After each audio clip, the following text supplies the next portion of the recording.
Lakas mo? May ilalakas pa. Sa Revicon Forte, may muscle-building amino acids tulong para mas lumakas ang katawan with proper diet and exercise. Pag malakas ang katawan, lumalakas din ang loob. May lakas para sa ambisyon mo. Revicon Forte! Lakas! Unilab yan. Multivitamins, minerals, and amino acids is the generic name of Revicon Forte. Mamadaming time sa lahat ng gusto nyo. Mamadaming time, Champion Detergent ang gamit ko. Champion na! Sa Champion Quick Wash Technology, less time sa lavada, more time sa pamilya.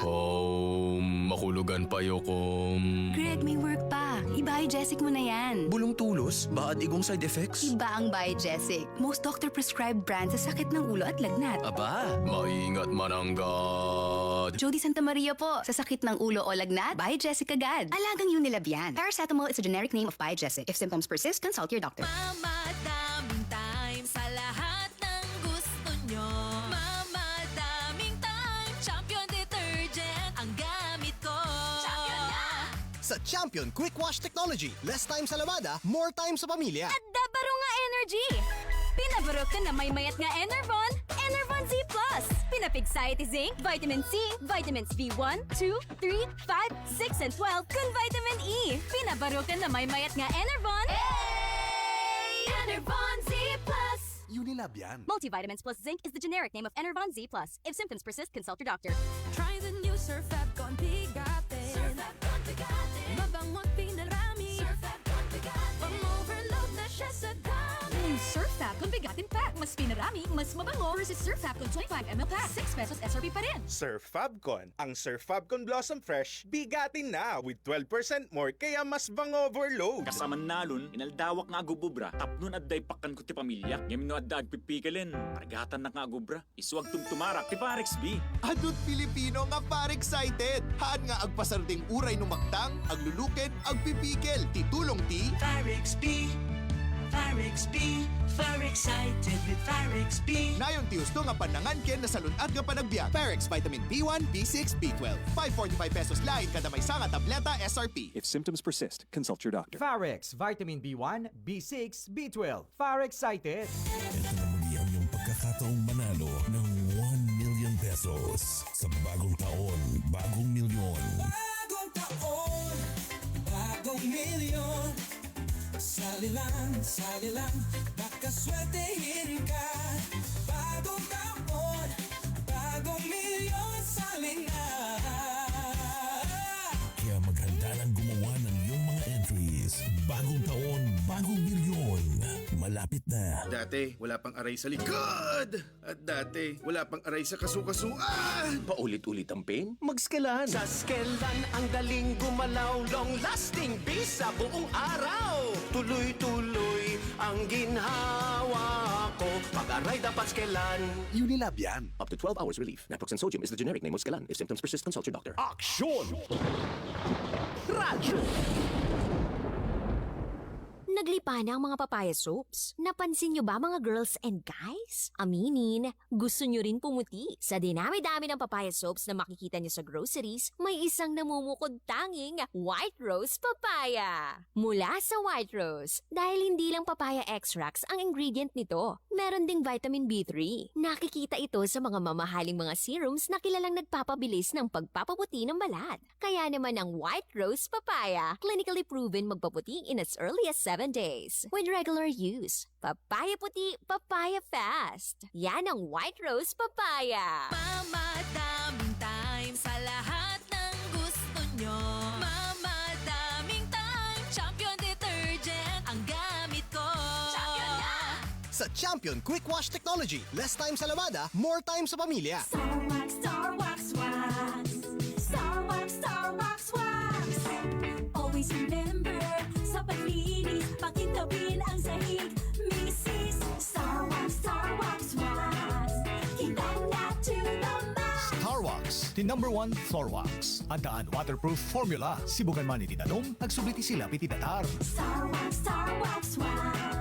Kitang na to the max. Star Wax Floor Wax. Manufactured by ACS Manufacturing Corporation. ISO certified. World-class quality. ACS. Mamadaming time sa lahat ng gusto nyo. Mamadaming time. sa Champion Quick Wash Technology. Less time sa lamada, more time sa pamilya. Sa panahon ngayon, kau ba'y sigurado? Kau ba'y protektado? Ang pamilya ay i-shield mo. Laban sa bakterya, i-shield mo. Laban ng pati virus, i-shield mo. Shield Bat Soap. Matay di 99.9% of bacteria and virus tested. Believe that eksperto iti Philippine Nurses Association. Sa sakit protektado, i-shield mo. Pamilya'y protektado, i-shield mo. Shield Bat Soap. Manufactured by ACS Manufacturing Corporation. ISO certified. World-class quality. ACS. Si Mommy at si Washing Machine believe sa Pride Washing Machine Detergent. Hello, Washi! Hello, Mommy! Laundry day na naman! Ready ka na sa mancha, chocolate, putik, libag? Kaya yan ng Pride Washing Machine Detergent. May triple stain-away formula. Tanggal ang makapit, madikit, at malupit na dumit mancha. Easy ang labada. Mula noon hanggang ngayon. All you need is pride. All you need is pride. Pride Detergent, manufactured by ACS Manufacturing Corporation. ISO certified, world-class quality. ACS. Aksyon! Radyo! Kung nasaan ang aksyon, naroon ang balita. Ito ang aksyon. Aksyon. Radyo. Aksyon. Radyo.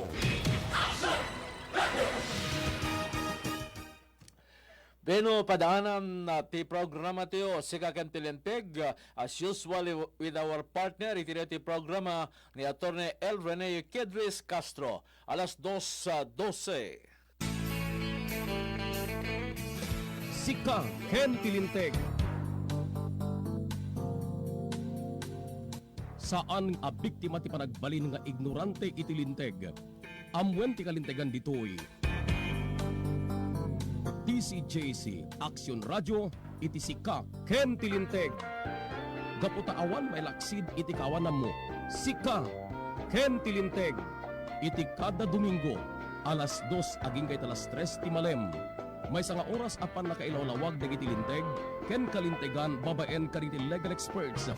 Sika Ken Tilinteg. Told you life was gonna be this way. No one told you life was gonna be this way. No one told you life was... Menu kaganyan sumagbay di programa tiyo si Ken Tilinteg itang malem na malema po itis Domingo Enero 26, 2025, ilang tumbling na lang ay buwan ng puso, pagmamahal at nagmamahalan at bulan ti Pebrero.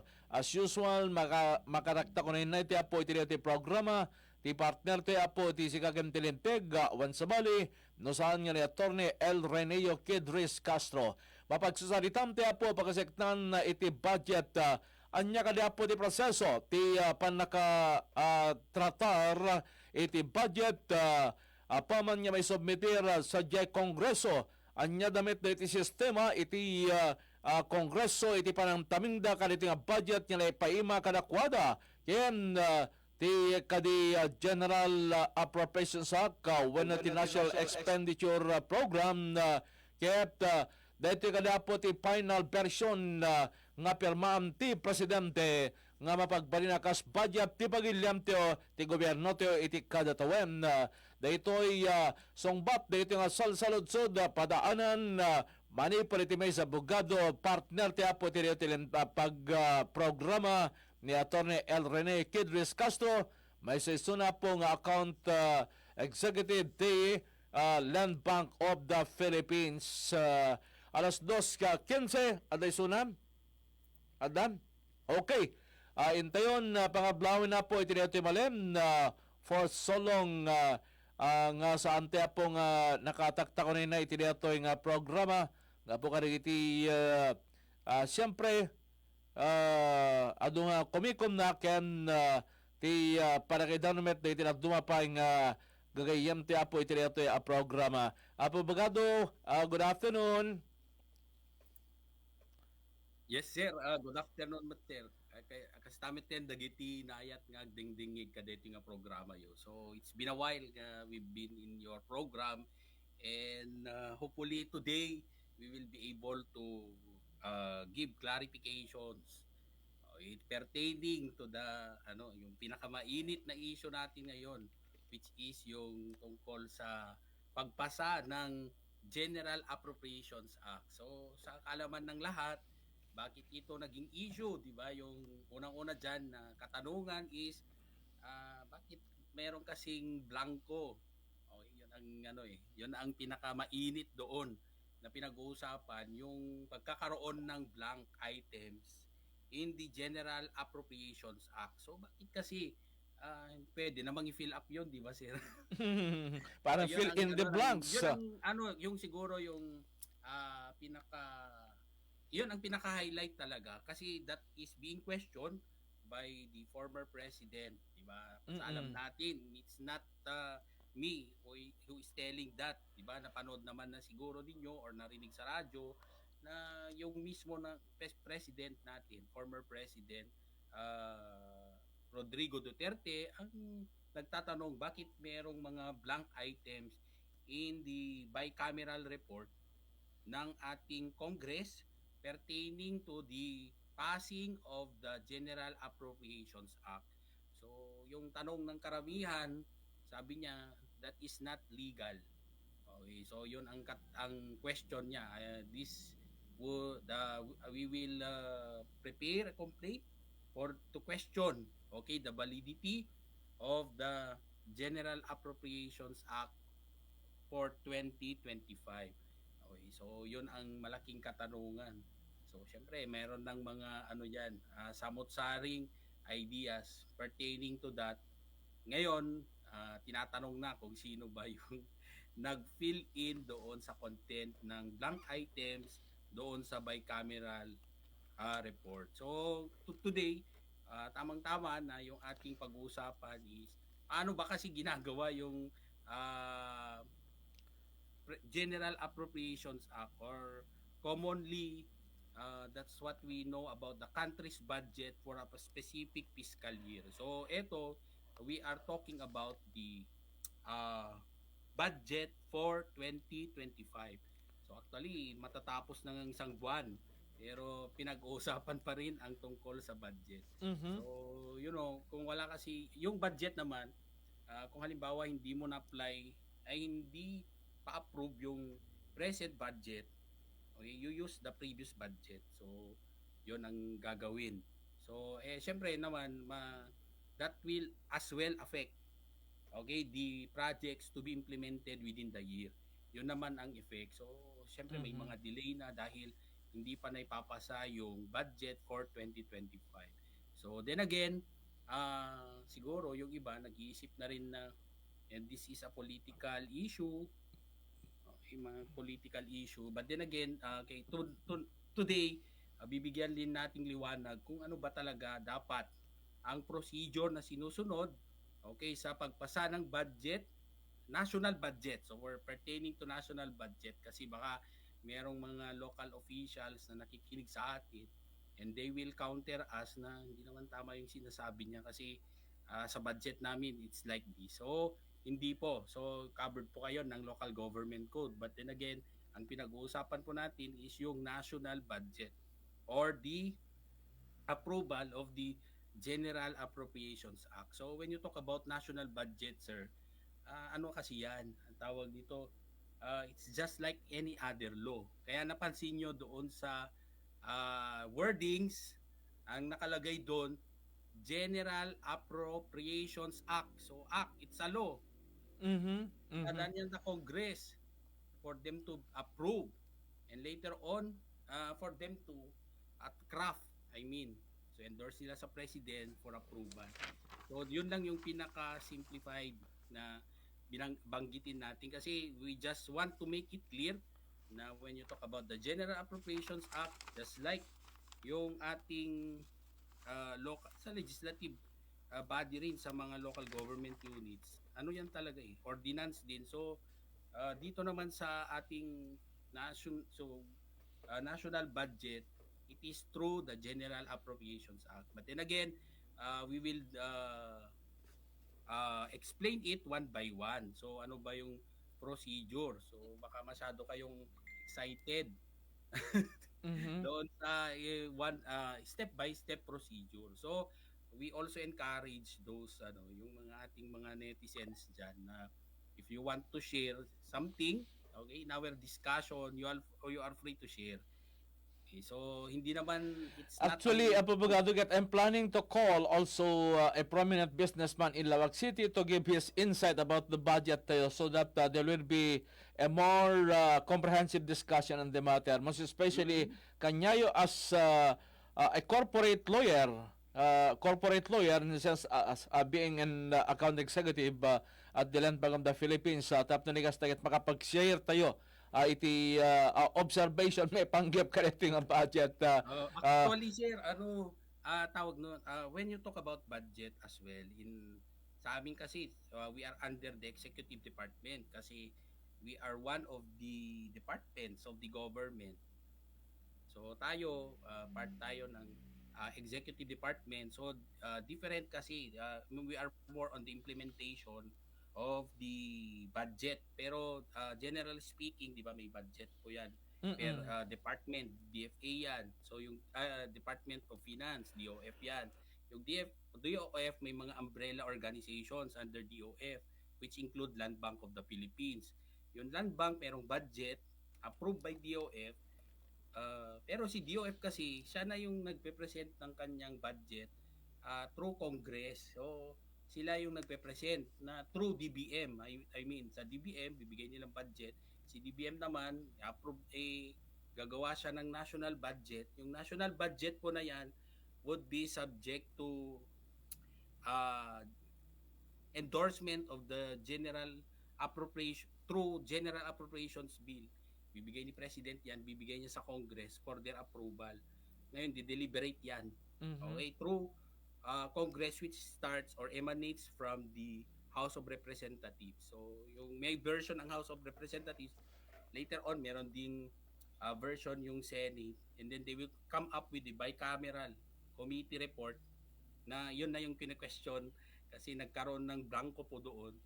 And then, eventually, that will be endorsed to the President for their approval, and it will finally become a law na tinatawag na General Appropriations Act. So just that is just the overview. So ngayon, iba kasi yung per department na or per organization like Land Bank, sari-sarili ng yan budget din, i-cascade niya with the different departments within that organization. So tayo, yung pinapaliwanag po natin ay yung budget po na through legislation, through piece of legislation, kasi it involves kailangan batas kasi ito so nadadaan through Congress. So parang sa ating mga respective departments, sa ating mga local government units and national government organization like us, magkaiba din kasi doon sa local government units dadaan din yan ng hearing din yan. So, meron din silang version pero localized version. Okay, so dadaan din yan through hearing sa kanila. And then, eventually, it will be approved by the mayor. Ganun po. Okay, so anyway, I hope we will be able to make it clear today para yung mga ating mga tagapakinig at yung ating mga netizens would get an idea. Okay, kung saan sila humuhugot. Okay, na bakit nagkaroon ng question doon sa blank items that were made by the bicameral committee. Okay, na nag-reflect sa kanilang report. Bakit questionable 'yon? Okay, na ngayon nagiging issue. So, yun po yun. But then again, siguro naman pag when it comes to the General Appropriations Act, siguro yon naman sir, kumpleto yon siguro. Kasi hindi po pwede kasi nga ang General Appropriations Act po is actually a law. Kaya nga act nandun sa nandun sa kanyang title, General Appropriations Act. So meaning that is a law. So pag law yan, okay, na 'di ba yung issue ngayon diyan, hindi pwedeng maging blanco ang batas. Okay, so hindi po pwedeng blanco ang batas. Kasi even the Constitution, okay, give us an idea na when you talk about law, or like for example, in that case, the General Appropriations Act, particularly Article 6, Section 26, sa ating Constitution, binabanggit niya na pinagbabawal, okay, or it prohibits vague or ambiguous law. So, yan kasi, kung may blanco dyan sa batas, syempre, that is ambiguous or unclear. Di ba, sir? Merong bang batas na nakita natin na wala namang laman? Yung some of its provisions, pwede ba yun? The answer is no. Okay, and even, binanggit din sa Constitution natin na there should be no erasures. Okay, so as to ensure that the rules of law and the clarity of legislation. So it must be, the law must be clear and definite. So pag ang tanong natin diyan, paano naging clear and definite ang batas kung wala namang laman, blanco naman. 'Di ba, sir? Isipin mo yung ano. So paano magiging yan, maliwanag sa atin na batas 'yan kung yung namang laman ay wala. Okay, so yun nga yun din yung question doon. So eventually, pero sa tingin ko naman, when it comes to the General Appropriations Act, doon yung sa pinirmahan ng ating mahal na presidente, hindi naman siguro blanco doon na nasubmit. Okay, there is something only along the way that is being questioned, yung process siguro ng pag-approve doon. But definitely, when you talk about the law, ano ang basehan kung bakit kinu-question yung pagkakaroon ng blanco doon, would be, yun nga yung binanggit ko kanina na the law should not be, it should be clear and unambiguous. So dapat maliwanag po yan kasi unambiguous dyan. So it should not be vague, hindi siya malabo.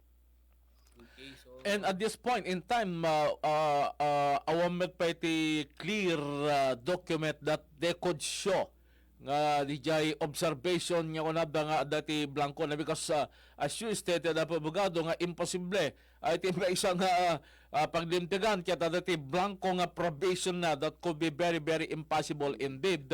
Now, abogado di ba teko natin nga duwa nga version dito the budget from the president next mai-presentar iti House of Representatives and the House of Representatives kaso nung adapi version ti Senado kahit nakadingasawan sa balimet iti version ti Senado from the budget submitted by the President, ganoon ba? Or adamit ti sa bali version da in the interpretation of the budget submitted by the President to Congress for their study, ganoon ba?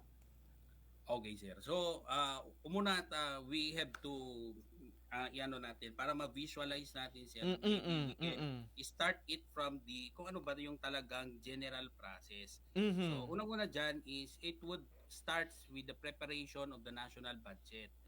So, following the preparation would be this congressional review and approval. So, when you talk about Congress, we have the House of Representatives and the Senate. Okay, so after which would be the enactment and signing, and then lastly would be the implementation. So ito yung procedure, general procedures. Okay? Para doon sa paggawa ng General Appropriations Act. So ito lang, preparation of the national budget, meron siyang congressional review and approval, and then enactment and signing, okay, ng presidente na yan. And then lastly would be the implementation of that budget. So ngayon ang tanong natin, so when the national budget was prepared, paano ba yun piniprepare? Yan siguro yung katanungan ng karamihan, no? Paano ba piniprepare? So initially it would start from budget preparation. So alam natin na ang budget preparation would of course be taken care of by the Department of Budget and Management.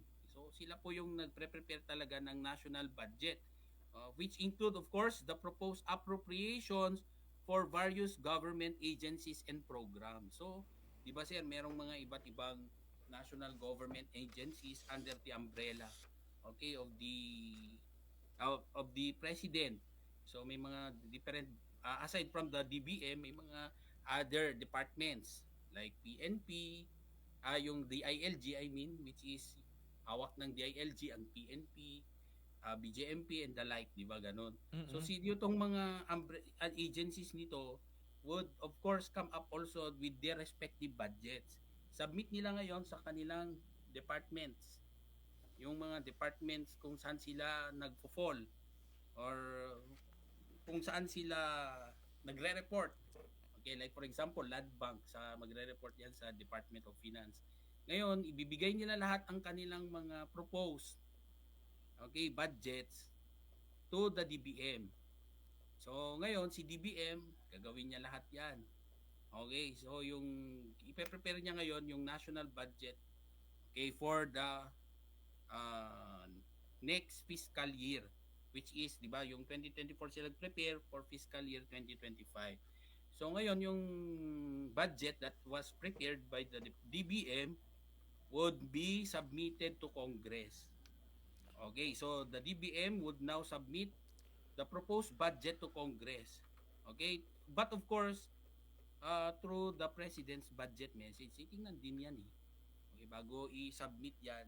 But definitely yung magsasubmit niyan would be the Department of Budget and Management na may basbas ang presidente. So siguro tiningnan din niyan yung mga nakalagay doon. And then eventually, yung proposed budget na yan would now be undergoing congressional review and approval. Okay, so doon na papasok ngayon yung mga tinatawag na GAB, which is the General Appropriations Bill. Okay, so magagawa ngayon ang House of Representatives. So ang Congress kasi natin, okay, so although parang misnomer kasi yung gamit ng word na congressman, kasi when you talk about Congress in the Philippines, meron upper house and lower house. So yung lower house natin would be the House of Representatives. So sila po they will come up with the General Appropriations Bill. So the proposed budget is now being reviewed by the House of Representatives, which may introduce amendments or changes to the proposed budget prepared by the DBM. So ngayon, they would review. And then the amended budget that was passed on by the House of Representatives, yun na yung General Appropriations Bill. Kasi ang bill hindi pa po batas. Bill is proposed law.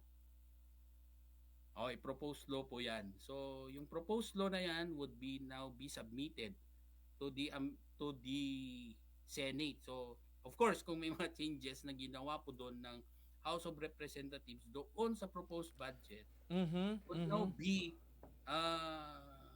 transmitted to the Senate, where it will undergo further review and debate.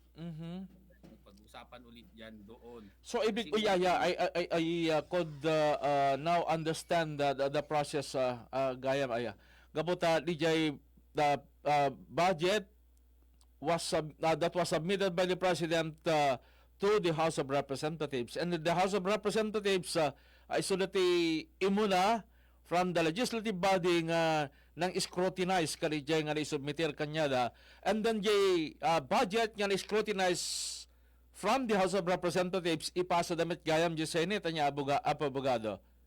Yes sir. Kasi review and debate. Usapan din yun. And then pag halimbawa mayroon din silang mga proposed changes, hindi amended, sabihin natin kasi imposible naman na walang babaguhin yung Congress doon sa original proposal ng DBM. Okay, so syempre magde-deliberate din doon sa Congress, and then later on i-endorse yan sa Senate for further deliberation, and debate. So pag-uusapan ulit doon. But then again, hindi pa yun doon natatapos. Okay, so after that, after na pag they were able to deliberate in the Senate, so yun na yung magkakaroon sila ng tinatawag na bicameral conference. Mayroon ng BICAM.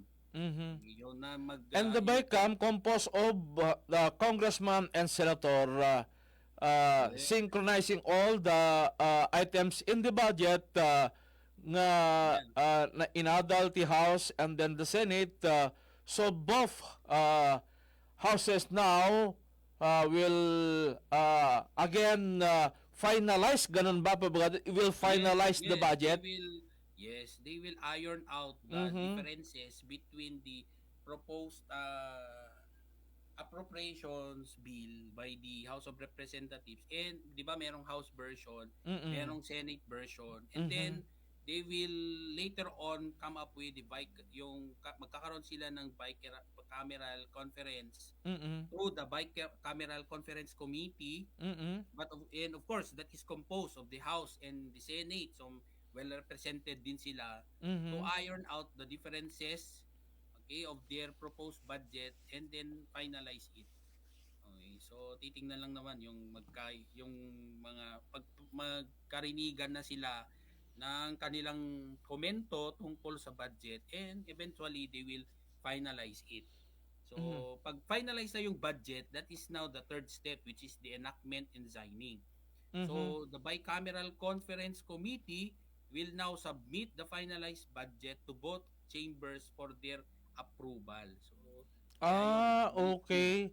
So haampe lang agtapos ije Bicam, may subliman ng House, and then next is to the Senate for its ratification before the submission of to the office of the President. Ganun na pa, Abogado? Siyempre pag na-finalize na yan ng bicameral committee, dapat final na po yun for their approval na lang po doon. Kasi di ba natapos na po yung kanilang deliberation, kasi duman na nga sa House of Representatives, they were able to deliberate. Sa Senate, they were able to conduct further review and debate. And then ngayon, di ba, nag-meet na nga yung parehong yung composition ng Congress natin, which is the House of Representatives and Senate, through that bicameral committee. So ang gagawin na lang nila doon would be to iron out their differences and finalize the budget. So pag finalize na po yan yung budget natin, babalik doon sa ating respective chambers, which is the House of Representatives or the Senate, for their approval. Okay. I-approve na lang po ang gagawin po doon for the budget, and then they will have it signed by the President. So ita-transmit na nila ngayon yung budget to the President. They will transmit that to the President for his signature. Abogado, meaning formalization na lang the approval of the budget after the BICAM report, ganun ba? Formalization. Yes, okay. Siyempre, na na rin yun, sir, dumaan na sa several deliberations, kaya matagal din sila. When they talk about the budget, talagang they deliberate. And they have this debate and clarifications with what they find it ambiguous or unclear. Okay, so yung mga ambiguous or unclear to them or vague to them will now be clarified through that deliberation when they have this what we call yung when it was presented to them. Doon na sila dapat doon na nila ni-raise yung kanilang issues pertaining to the proposed budget.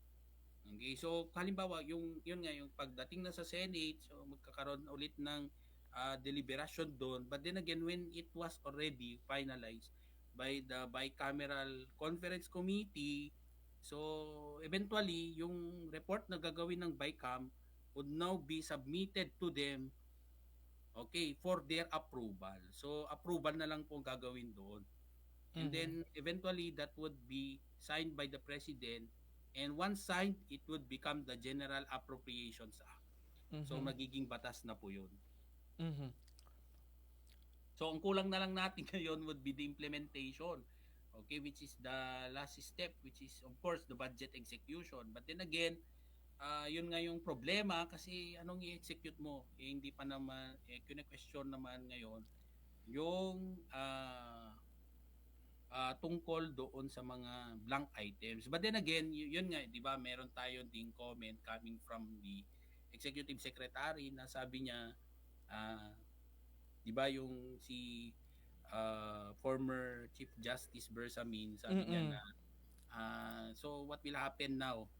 Hindi naman. So kasi it was already signed into law.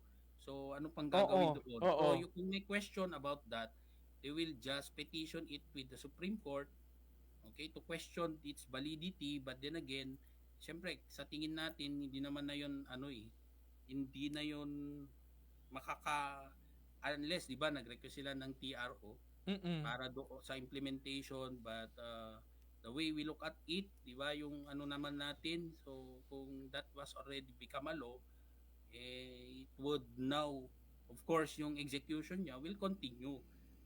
So wala pa namang petition doon or wala pa namang verdict ng Supreme Court pertaining to those petition kung meron man. Kasi hindi naman natin pwedeng sabihin na meron na kasi as of today wala naman pang petition to the Supreme Court. Even there would be a petition to the Supreme Court, but it would take some time for the Supreme Court to arrive with its decision. So ngayon, as of now, pwedeng implement pa rin ang gagawin doon. So they will still execute the this approved law, which is the General Appropriations Act, or popularly known as our budget. Okay. Abogado, granting the budget that was approved by the President, we take it at face value nga kunada. And the question now initially is not only about the blank items provided therein, but also some provisions of it is questionable.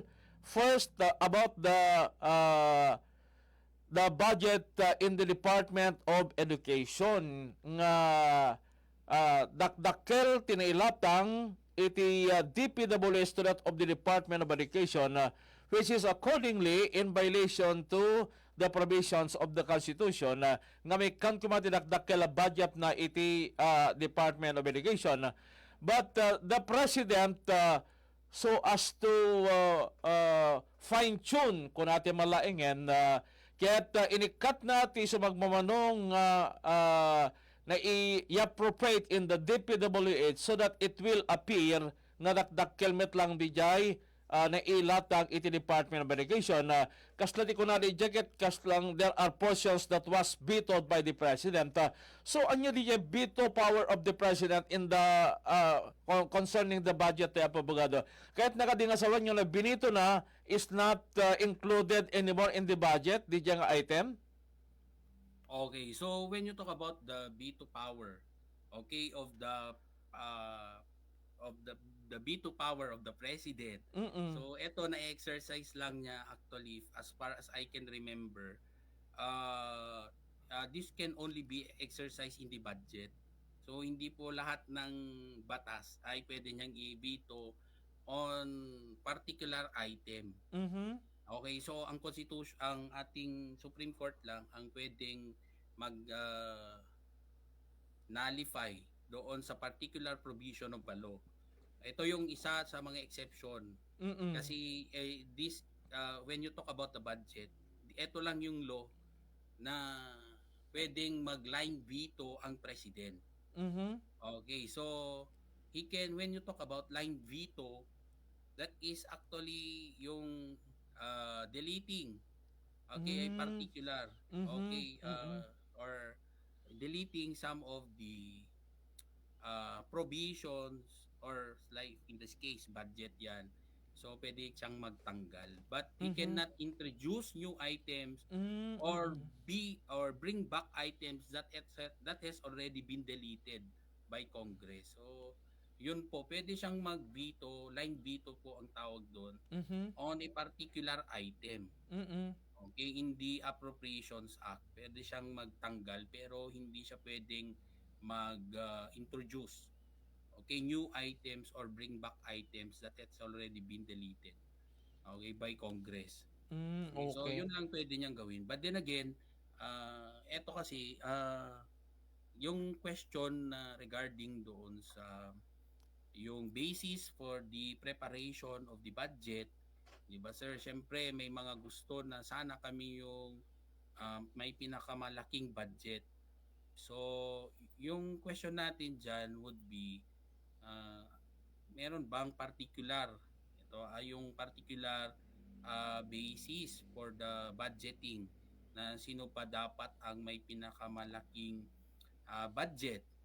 So, I have yet to see na merong legal basis. So, as far as I know, so personal ko na to, may sariling point of view. So I've yet to see na meron talagang particular legal provision telling us kung sino ba dapat ang may pinakamalaking budget. So wala pa naman akong nakikita doon na basis. So kung halimbawa yung ating dapat ba yung ating education department would have the highest budget. So I have yet to see, sir, yung ating legal basis. So as far as we know, wala pong ganun na basehan. Okay, so siguro yung sinasabi na yung basehan ay nasa konstitusyon, binabanggit lang yung konstitusyon na the government should give emphasis to education. Baka yun yung sinasabi nilang basehan. But then again, that is a ano tawag nito, constitutional provision that requires enabling law. Wala naman. Okay, so general statement lang yon sa constitution na bigyan ng malaking budget ang ating edukasyon. Pero hindi But naman it does not necessarily imply that the DepEd budget is mandated to be the highest budget always in the General Appropriations Act. Hindi naman ganon.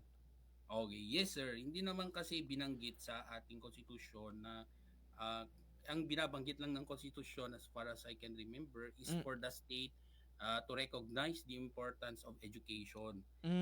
So, hindi naman niya binabanggit directly na in the budget preparation, it should be the DepEd or the education department that would be receiving the highest budget in our General Appropriations Act. So, wala naman pa po akong nabasang ganon.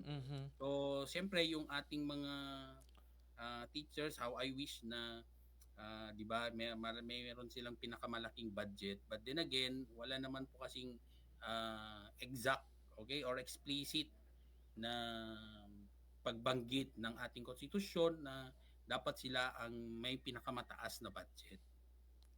Okay. I think it's only personal interpretation of those who are invoking the interpretation in that provision of the Constitution that the budget for every year in government, the DepEd will be given the highest budget always. Hindi pala ganon na awang ganti kasi dyan na provision ti amote di kuaget because they are putting emphasis in that argument that violates the Constitution when the DPWH was given the highest budget in the General Appropriations Act for 2025. And now, mapantayo kanidya ko natin nga blank portion of the itemized budget for 2025. According to Senator Panfilo Lacson, ang pabagado kat not only this time nga adda ligid kas nga observation, but was happened also during the past administration. But it was taken up through a dialogue between the legislative body and the executive branch during that time. That is why this was corrected. But this time, awamiti mga ko, the executive branch, no less than executive secretary, Lucas Bersamin, kunana ket awamiti kas jay nga portion of the budget. But it is coming out now from most especially the Makabayan block adda iti kunadang blank portion in the itemized budget, and from the former chairman of the Committee on Appropriation who is an ally of the former president, so medyo matikaw tata iti publiko. Now ti saludsod is it possible nga dati kasjay nga portion of the budget tayo considering nga ti panipalawag tayo kat di malam ti ado nga proseso iti panadal before nga na-aprobaran by the bicameral conference committee, abogado. Okay, so siguro it's maybe others would think na it's more of a technical issue. But then again, kasi merong kasing binamandato ng batas na procedure that we need to follow. So kung ganon pala na pwede pala siyang kasi anong basehan ng pagkakaroon ng General Appropriations Act kung ang laman naman ng kanilang report ay blanco? Okay, so Kaya yun nga po. siguro yung question doon. So pwede palang insertion. So baka pwede ng draft na lang yung isasubmit mong report para gawan ng basis sa gagawing batas. So yun din naman ang question siguro doon. Yan siguro ang contention ng yung mga kumu-question doon sa blank items. Kasi siyempre, pupirma ka, blanco naman. So then again, ano ba ang legal basis? So ulitin natin, yung punto po natin doon is that what you are creating is a law.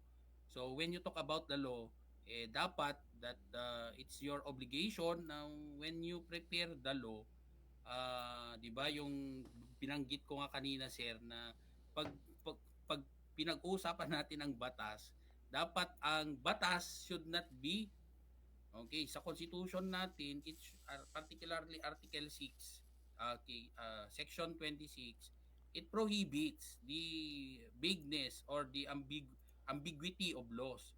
So, dapat hindi siya unclear.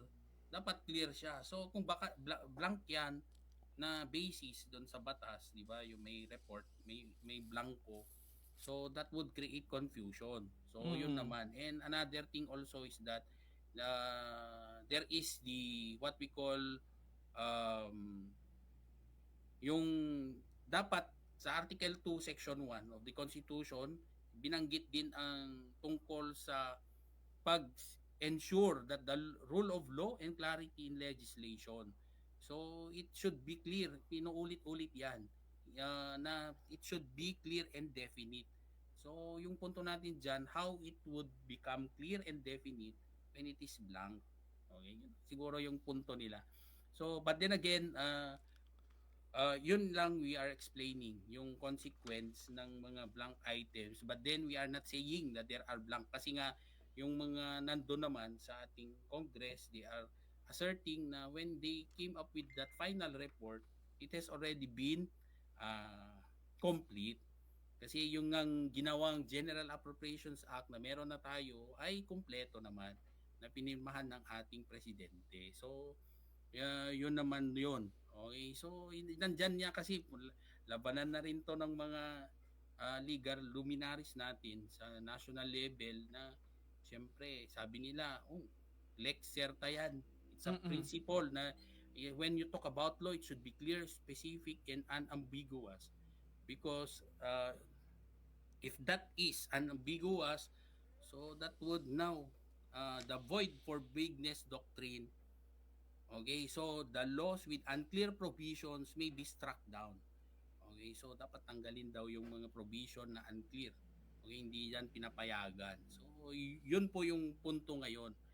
So bakit papapayagan? And then again, siguro yung ding katanungan dyan, so kung sino man yung gumawa ng mga nag-fill in doon sa mga information na yon later on without the approval of the Congress, okay, particularly yun sa mga members ng BICAM, okay, yung bicameral committee. So ano na ngayon ang mangyayari doon? Dati nga rin tata, abogado, may sakaliti question tata. Siyempre kung may gumawa dyan na nag-fill in doon na he is not authorized to do so, di ba, ang tina din dyan, there would be what we call violation of Article 171 of the Revised Penal Code. Kasi that would constitute falsification of public documents. Okay, by public officials, employees include, okay? So public officials. So Article 171.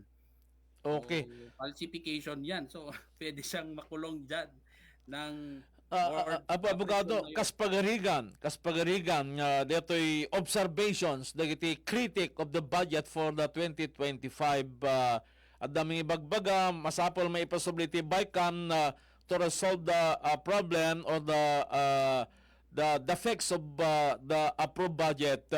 Now, tisalod-sod ko dito is it the Supreme Court or the BICAM to resolve this observation nga adda problems like blank items and other problems in the budget? Will it be the Supreme Court or the BICAM to resolve this? Wala nang magagawa po yung BICAM po doon. Okay. That is already been approved. It's already a law. Mm, So, ang gagawin na lang dyan would be, syempre, it's up for the Supreme Court whether Okay. nullify that law or not. Okay. So, kung ano na mangyayari kung walang budget for 2025, so ano kasi to, masalimuot sa totoo lang kasi Kaya nga po constitutional law.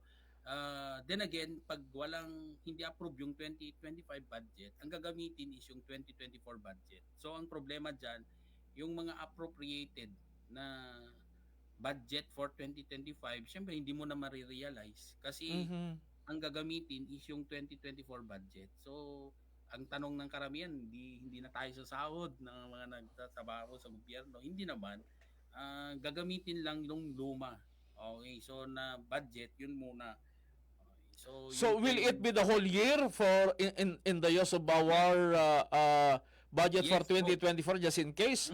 Bali na por nada namin pinsanin MDJ. Yung mga project.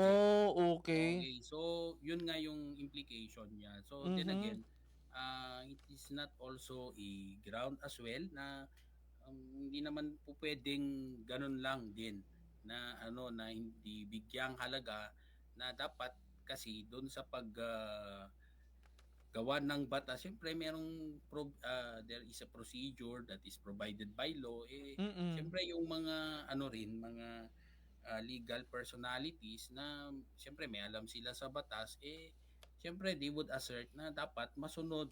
What for na meron tayong batas na hindi naman nasusunod. Yun naman ang kanilang contention. So we are not saying na we are doubting na merong there is something that happened along the way.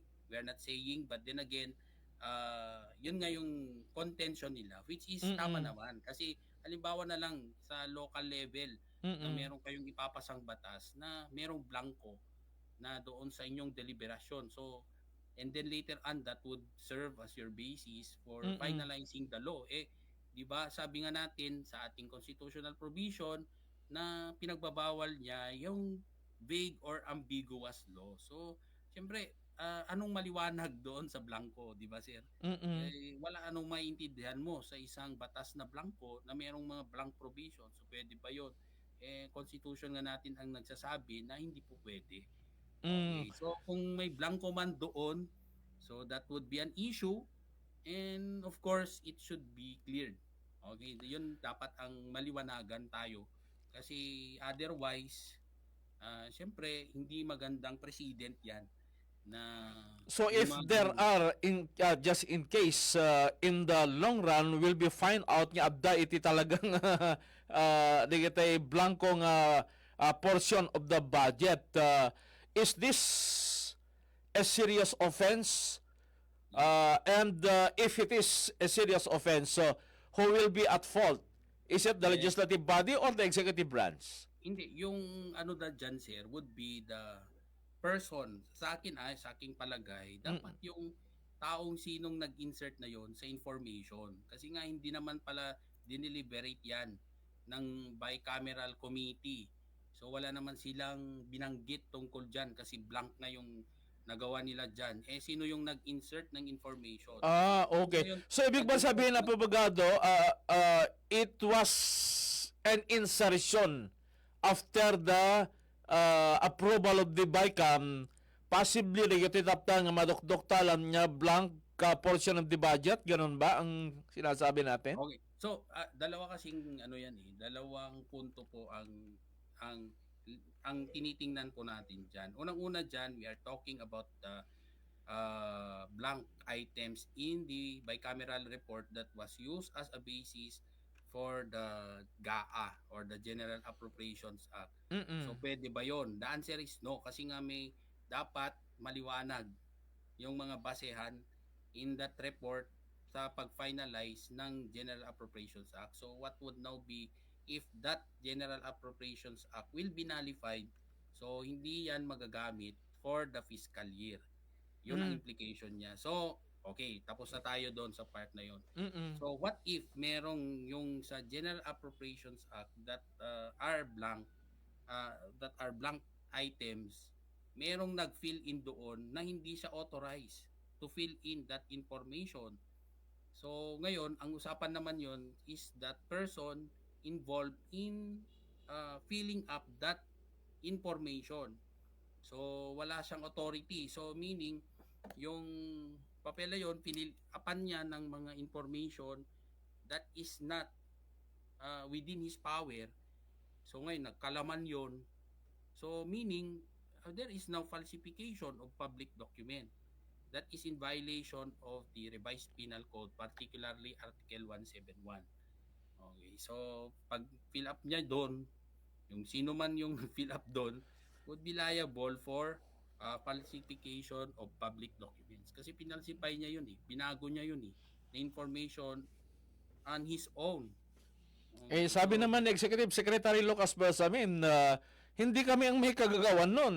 Yeah, so it's up for them na to prove sino ba yun. Okay? So, Mhm. sino bang nagbago doon. Kasi sa part naman ng Executive Department, hindi naman sila part kasi ng deliberation. So they are not part of the deliberation. Kasi nga ang batas natin is done by the Legislative Department.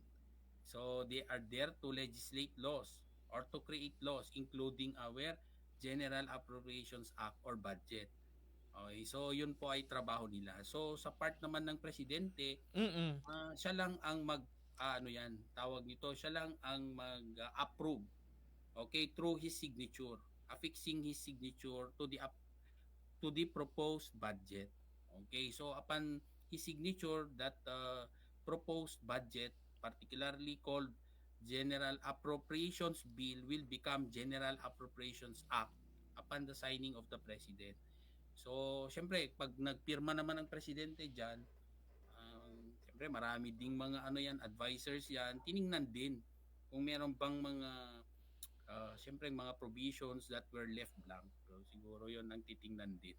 Okay, so ang kasi ang role ng presidente diyan would be he will be answerable to the implementation of that particular budget, na ensuring that the funds that are allocated and utilized will be implemented in accordance with the approved General Appropriations Act. Okay, so ganun po ka salimuot din ng batas kaya naman. So yun din naman ang mga inaaral ng mga estudyante. So minsan mga law students din, talagang kailangan mo ring magbasa talaga at analyze yung ating mga procedures to understand it. Okay, so yun po yun. Ang gagawin lang ng presidente doon would be answerable, okay, doon sa implementation. Kasi nga, hindi naman it's already beyond their work as the executive department, okay, yung pakikialam doon sa pag-legislate or pag-create ng law, which is the work of the Congress. Okay, so wala sila, hands off sila dyan. Kasi nga yun nga, executive department would only be answerable to the implementation of the funds that are allocated and utilized according to the General Appropriations Act. Okay, so yun po yung kanilang ang kanilang panig. Okay, so kung titingnan mo naman talaga doon sa ating procedure, yun naman talaga lang yung binabanggit. So tama naman yung naman siya doon. Merong punto doon naman doon. May talagang pinupuntuhan niya is yun. Okay, so tama naman. Okay, and granting that the budget that was signed by the president is in legal existence is all in consonance with the provisions of General Appropriations Act nga ko natyo. Tipe may sa kaliti kaslang ay maku-questionaran ta ket di jay ko natyo nga panagited ti dakela bileg para kay iti congressman iti panaka usar deti napta nga budget iti pangilyan teo. So kahit nakadigisawan after the approval of the president dagiti diputado masapol pa lang ilatang da digitoy nga budget nga na-itemas in the budget. Okay. So, yun naman sir, doon na nagtatapos ang kanilang trabaho doon sa tinatawag na, di ba, they are there to create laws. So, when you talk about implementation, nakafocus na yan sa executive department or under the department na with the president, executive department na po yan. So, it is more on the implementation or ensuring that these funds that were allocated and that the funds that are being allocated are utilized according to that law. So ngayon ang gagawin din of course ng hindi naman di ba i-implement na yan ng executive department. So ang gagawin na lang ulit diyan would be for Congress to monitor the budget's implementation, whether there is what we call effectiveness of that budget, or di ba meron tayong naririnig din at times na tinatawag na realignment.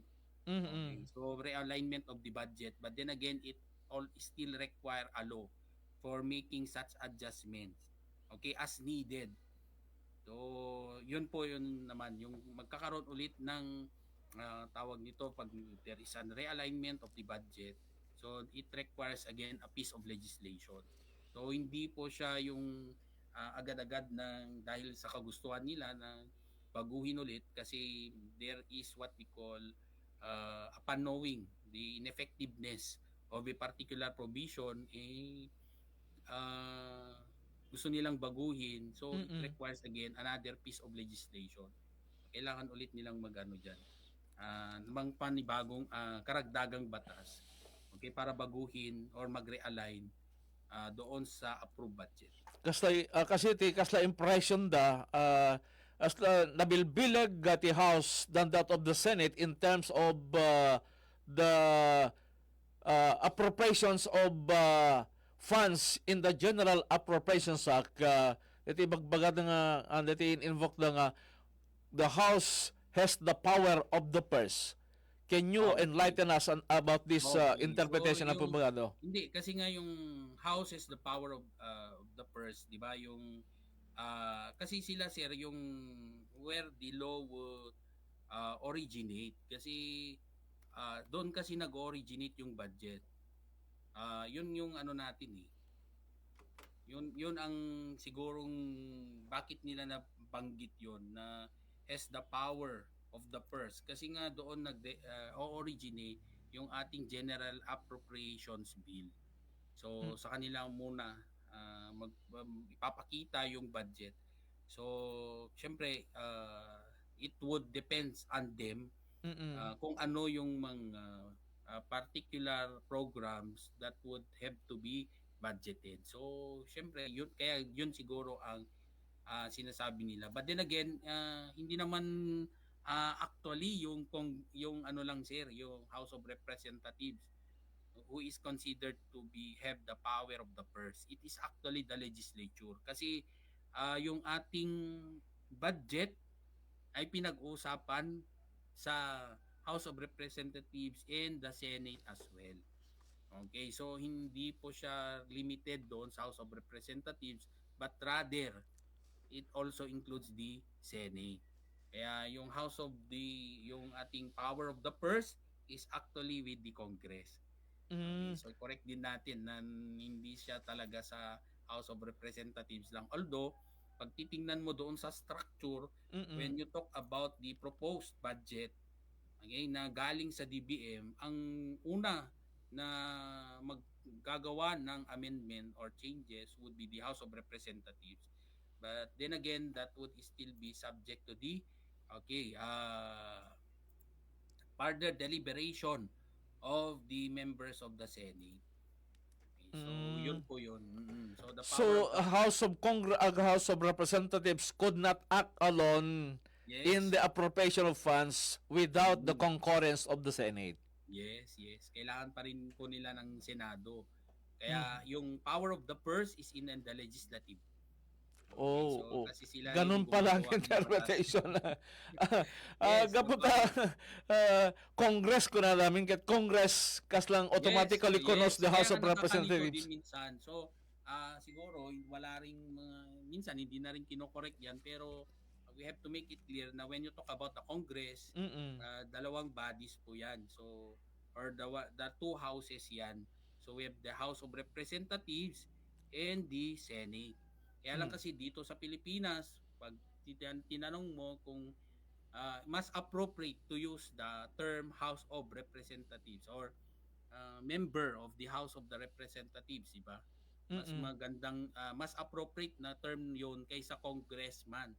Kasi pag congressman kasi, when you talk about Congress in the Philippines, we have the upper house, Senate, and the lower house, which is the House of Representatives. Okay. So, And gabota masalimuot ko na ni Apo Abogado Kid dato'y panang adult tayo iti budget and then na-complicate dato'y gapo kariti series of observations may panggap kariti saan niya may parbeng nga portions of the budget kas kumakariti blanco after the observation niya apeng saan niya likan pinakal importansya iti Department of Education kaya dadumapay danon te tupay di tinadumapay pong aspeto na diti nga discussion in the budget kalpasan man pa diti palagipyo mani po diti technical studio please. Sika Ken Tilinteg. Aksyon! Radyo!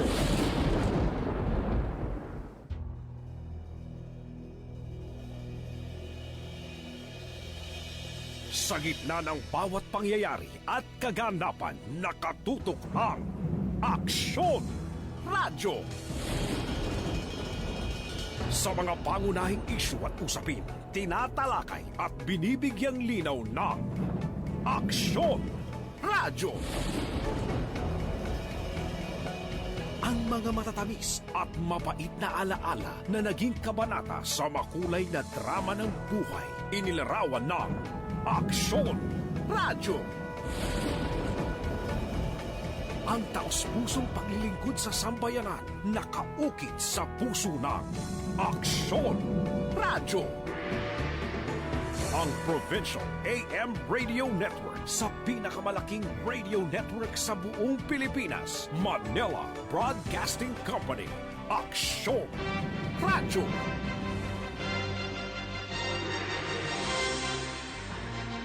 Sa Lawag City, ang Aksyon! Radyo! DZJC 747 kHz sa AM band ng inyong mga pihitan. Member KBP, kapisanan ng mga broadcaster ng Pilipinas.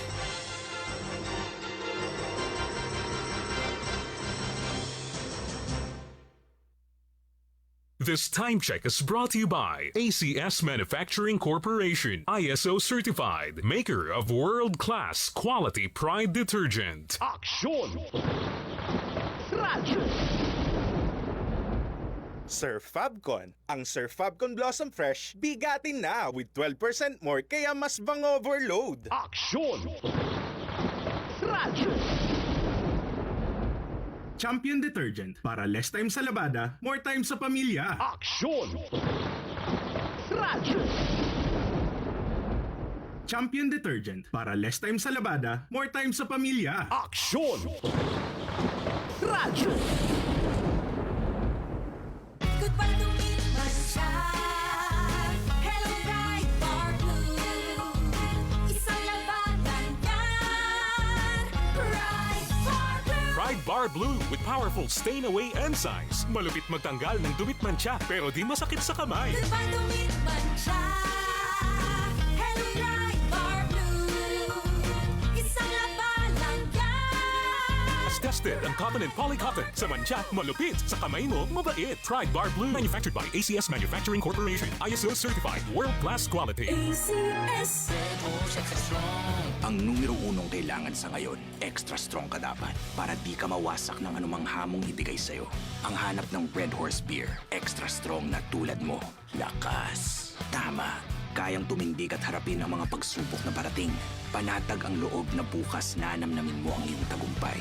Lakas ng tama pero di wasak sa hamon ng bukas. Red Horse Extra Strong, the #1 extra strong beer in the world. Drink responsibly. Red Horse Extra Strong, the #1 extra strong beer in the world. Numero 1, tulad mo. Drink responsibly. Manipot, iti #1 Smart Dishwashing Paste. Ang galing-galing mo! Smart dishwashing paste ko. Pritong ulam na masebo. Plato o kaldero. Tanggaling for everyday. Kasta no Smart iti Dishwashing Paste. At a double tanggalin formula. Tanggal galing iti sebo ken bakterya. Bahid para walang bahid. Linis fantastic sa metal at plastic. #1 ko to. Tanggaling-galing mo. Smart dishwashing paste. Heavy duty linis kada pulagi. Smart Dishwashing Paste. Manufactured by ACS Manufacturing Corporation. ISO certified. World class quality. ACS. Makulugan pa kong... Greg, may work pa. I-Biogesic mo na yan. Bulong tulos? Baad igong side effects? Iba ang Biogesic. Most doctor-prescribed brand sa sakit ng ulo at lagnat. Aba, maingat mananggad. Jody Santa Maria po. Sa sakit ng ulo o lagnat, Biogesic agad. Alagang Unilab yan. Paracetamol is a generic name of Biogesic. If symptoms persist, consult your doctor. Mamadaming time sa lahat ng gusto nyo. Mamadaming time, Champion Detergent ang gamit ko. Champion na! Sa Champion Quick Wash Technology, less time sa lavada, more time sa pamilya. Para di madaling masira ang ngipin ng pamilya, ngayon pa lang, Unique toothpaste for brushing every after kumain. dahil ang unique toothpaste may Max Protect formula. Ngipin ay Max Alaga, Max Protektado pa. Helps stop cavities even before they start, while keeping breath fresh with regular use. Unique toothpaste for brushing para siguraduhin ngipin ay Max Alaga, Max Protektado pa. Unique Max Alaga, Max Protectado with unique toothpaste maximum fluoride protection. Manufactured by ACS Manufacturing. ISO certified world-class quality. ACS. Mamadaming time sa lahat ng gusto nyo. Mamadaming time, Champion Detergent ang gamit ko. Champion na! Sa Champion Quick Wash Technology, less time sa lavada, more time sa pamilya. Dati, wala pang aray sa likod. At dati, wala pang aray sa kasukasuan. Paulit-ulit ang pain? Mag-Skelan. Sa Skelan, ang galing gumalaw. Long-lasting bisa buong araw. Tuloy-tuloy ang ginhawa ko. Pag-aray dapat Skelan. Unilab yan. Up to 12 hours relief. Naproxen sodium is the generic name of Skelan. If symptoms persist, consult your doctor. Mamadaming time sa lahat ng gusto nyo. Mamadaming time, Champion Detergent ang gamit ko. Champion na! Sa Champion Quick Wash Technology, less time sa lavada, more time sa pamilya. Aksyon! Radyo! Try the new Surf Fabcon Bigatin. Surf Fabcon Bigatin. Mabango't pinarami. Surf Fabcon Bigatin. Pang-overload na siya sa dami. New Surf Fabcon Bigatin Pack. Mas pinarami, mas mabango versus Surf Fabcon 25ml Pack. 6 pesos SRP pa rin. Surf Fabcon. Ang Surf Fabcon Blossom Fresh, bigatin na with 12% more kaya mas bang overload. Aksyon! Radyo! Ang balitang ito ay hatid sa inyo ng ACS Manufacturing Corporation, ISO certified, maker of world-class quality Pride detergent. Fresca na to. Mura, marami, masarap. Champion Detergent. Para less time sa labada, more time sa pamilya. Aksyon! Radyo! Surf Fabcon. Ang Surf Fabcon Blossom Fresh, bigatin na with 12% more kaya mas bang overload. Generica Drugstore. Damang-dama. Pag ginahawang Generica. Para sa ginhawang damang-dama mo, visit your nearest Generica Drugstore. Champion Detergent. Para less time sa labada, more time sa pamilya. Aksyon! Radyo! Maulan man, no worries na amoy kulob ang damit. Charm Fabcon, bangong pumakabloom. Tanggal amoy kulo sa bango ng Charm. Charm Fabcon with Bloom Fresh technology.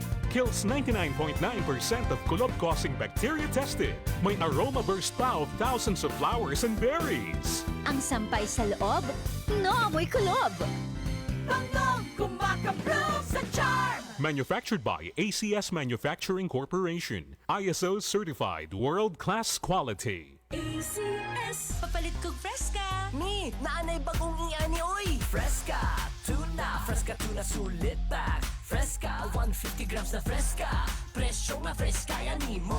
Ni, bagong Fresca tuna sulit pack ni! 150 grams ug Fresca kayo ang presyo! As low as 24.95 ra ang SRP per can! Fresca tuna sulit pack! Fresca, 150 grams na Fresca! Presyo nga Fresca yan mo! Kinisud-ani ninyo! Mamadaming time sa lahat ng gusto nyo.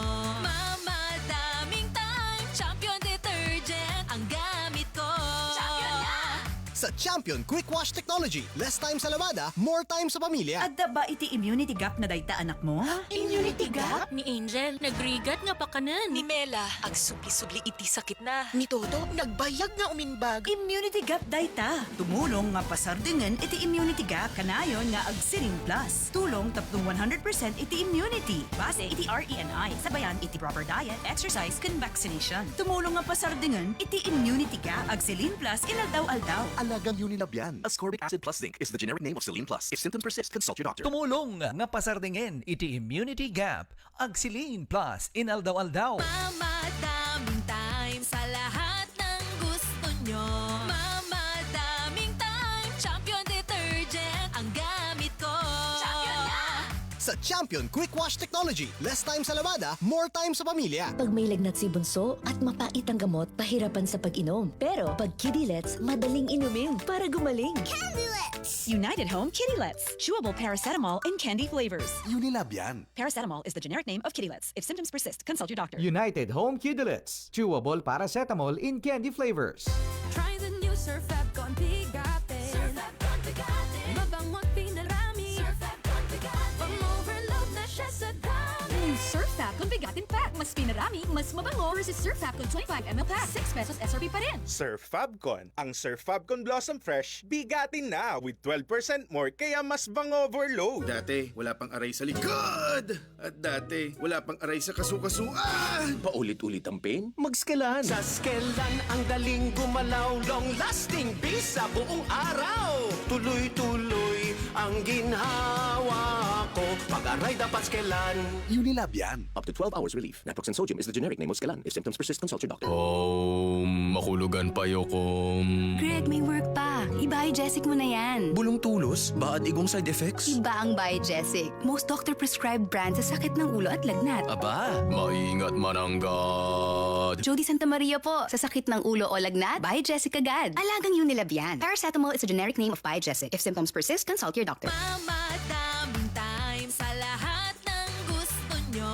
Mamadaming time, Champion Detergent ang gamit ko. Champion na! Sa Champion Quick Wash Technology, less time sa labada, more time sa pamilya. At dabaro nga energy! Pinabaro ka na may mayat nga Enervon, Enervon Z+. Pinapigsaity zinc, vitamin C, vitamins B1, 2, 3, 5, 6, and 12, kun vitamin E. Pinabaro ka na may mayat nga Enervon. Hey! Enervon Z+. Unilab yan. Multivitamins plus zinc is the generic name of Enervon Z+. If symptoms persist, consult your doctor. Kasaman nalon, inaldawak nga agububra, tapnon adday pakkan ko ti pamilya, ngayon no adda agpipikalin, parigatan na nga agubra, iswag tumtumarak ti Parex B. Adut Pilipino nga excited. Haan nga agpasarding uray no maktang, agluluken, agpipikil, titulong ti Parex B. Parex B. Excited with Parex B. Nayon ti husto nga panangan ken na salunat nga panagbiag. Parex Vitamin B1, B6, B12. 545 pesos lain kada may sanga tableta SRP. If symptoms persist, consult your doctor. Farex Vitamin B1, B6, B12. Farexited. Ito na muli ang iyong pagkakataong manalo ng 1 million pesos. Sa bagong taon, bagong milyon. Bagong taon, bagong milyon. Sali lang, baka swertehin ka. Bagong taon, bagong milyon, sali na. Kaya maghanda ng gumawa ng iyong mga entries. Bagong taon, bagong milyon. Malapit na. Sika Ken Tilinteg.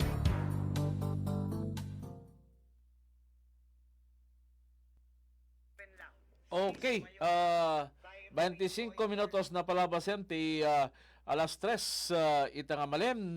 So, Abogado, we have only 5 minutes left in our program. Ti mauding masalutsod ko may panggap iti dito with the various types of observation kanito'y budget for 2025. Adda ka di posibilidad na nga deto'y ket just in case mo questionary in the Supreme Court nga mabalin nga may declare nga unconstitutional dito yung budget tayo, may basar ka dito observation dito na dumaduma grupo and personalities.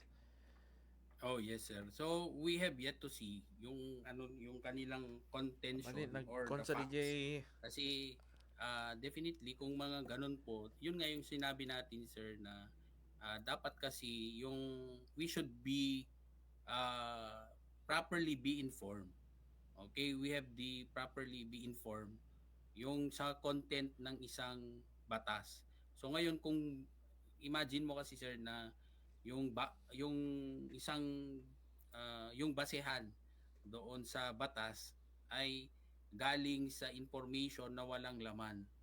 Okay, so syempre kung titingnan mo, sir, hindi naman that would now be yung it's not fair for us also to hindi rin fair sa mga tao na yung isang batas ay hindi dumaan sa tamang proseso. Okay. So, and one thing more, di ba? Yun nga, kung paano nagkaroon ng batas ay walang basehan. So, definitely, hindi yan papaboran ng Supreme Court. But then again, we cannot presume, as of this time, we cannot presume kung meron ba talagang ganon na nangyari, kasi we have yet to see kung yung siyempre kung it will still be the Supreme Court that will look into it. But then again, kung totoo nga ganon yung nangyari na yung ating General Appropriations Act came from a committee report that is blank, so questionable po talaga yun. Questionable po yun, sir.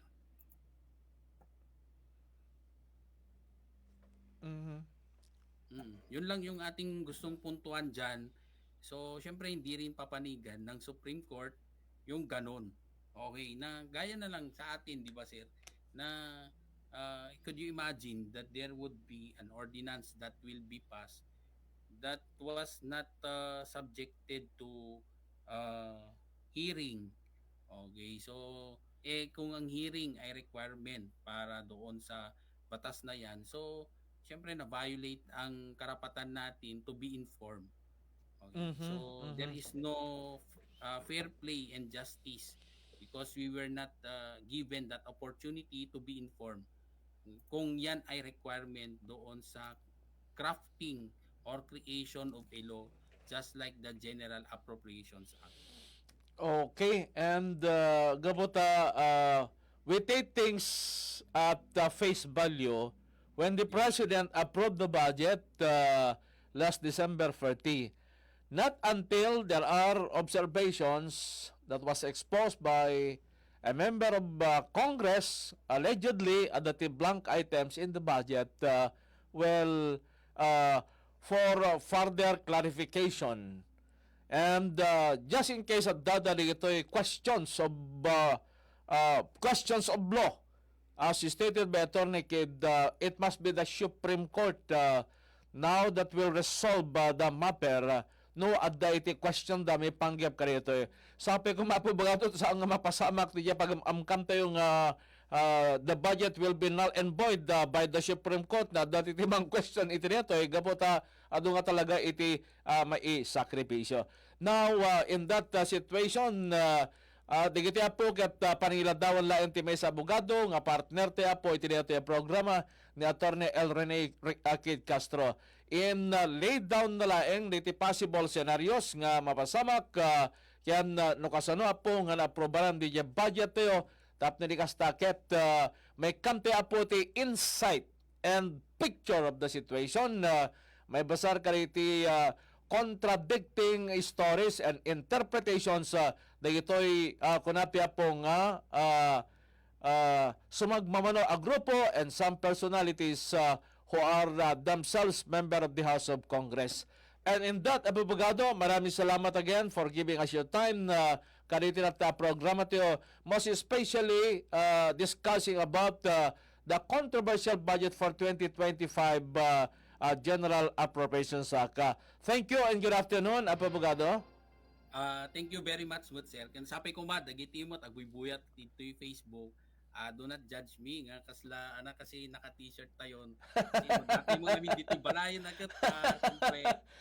Abogado get kuna dakat apaunay ta di man lang kasi I also get personal yung comments coming from friends na apaunay ta di ka man lang quote ka kumamot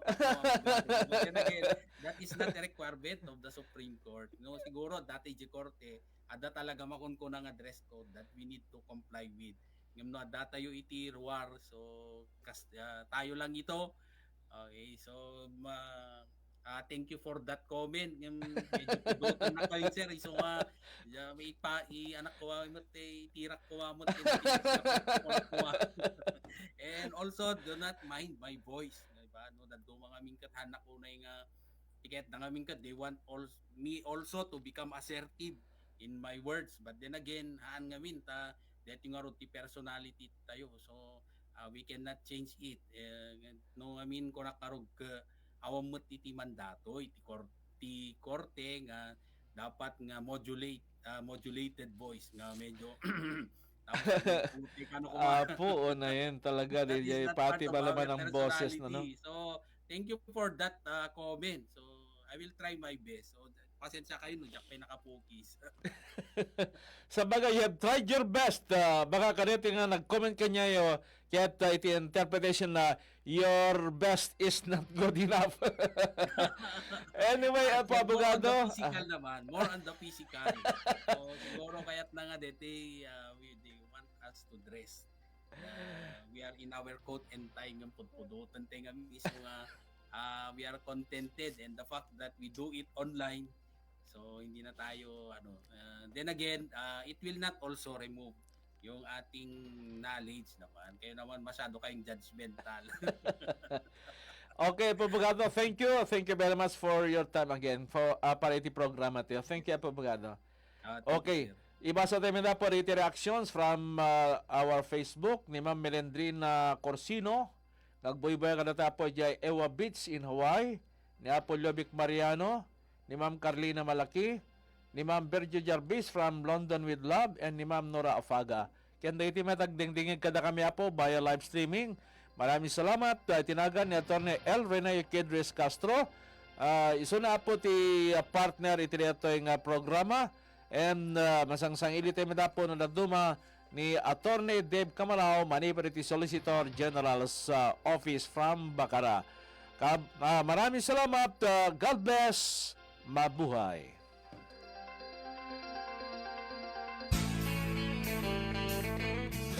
Sika Ken Tilinteg. Saan a biktima ti panagbalin nga ignorante itilinteg? Amwen ti kalintegan ditoy. PCJC Action Radio iti Sika Ken Tilinteg. Gaputa awan